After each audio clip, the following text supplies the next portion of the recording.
किसान रोज अमरूद के पेड़ से फल तोड़ता है। लेकिन एक दिन उसे पेड़ में कुछ अलग सा महसूस होता है, जैसे कोई चुपचाप अमरूद ले जा रहा हो। किसान अब चोर को पकड़ने के लिए अपनी झोपड़ी में छिपकर निगरानी करने लगता है। तभी एक कबूतर रोज की तरह अमरूद लेकर उड़ती है। किसान उसका पीछा करता है और कबूतर अपने घर पहुंचकर अमरूद रख देती है। किसान को समझ आ जाता है कि कबूतर अंडे देने वाली है और अपने बच्चों के लिए खाना जमा कर रही है। कुछ दिन बाद तेज बारिश होती है। किसान दौड़कर आता है और कबूतर को अपनी झोपड़ी में ले जाता है।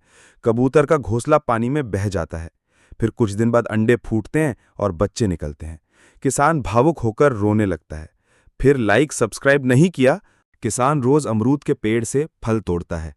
लेकिन एक दिन उसे पेड़ में कुछ अलग सा महसूस होता है, जैसे कोई चुपचाप अमरूद ले जा रहा हो।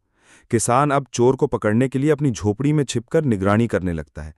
तभी एक कबूतर रोज की तरह अमरूद लेकर उड़ती है। किसान उसका पीछा करता है और कबूतर अपने घर पहुंचकर अमरूद रख देती है। किसान को समझ आ जाता है कि कबूतर अंडे देने वाली है और अपने बच्चों के लिए खाना जमा कर रही है। कुछ दिन बाद तेज बारिश होती है।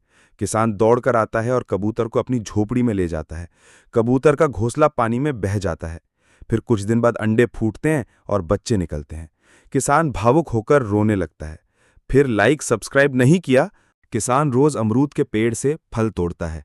लेकिन एक दिन उसे पेड़ में कुछ अलग सा महसूस होता है, जैसे कोई चुपचाप अमरूद ले जा रहा हो।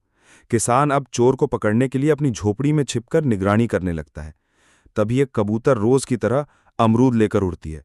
किसान उसका पीछा करता है और कबूतर अपने घर पहुंचकर अमरूद रख देती है। किसान को समझ आ जाता है कि कबूतर अंडे देने वाली है और अपने बच्चों के लिए खाना जमा कर रही है। कुछ दिन बाद तेज बारिश होती है। किसान दौड़कर आता है और कबूतर को अपनी झोपड़ी में ले जाता है। कबूतर का घोंसला पानी में बह जाता है। फिर कुछ दिन बाद अंडे फूटते हैं और बच्चे निकलते हैं। किसान भावुक होकर रोने लगता है। फिर लाइक सब्सक्राइब नहीं किया।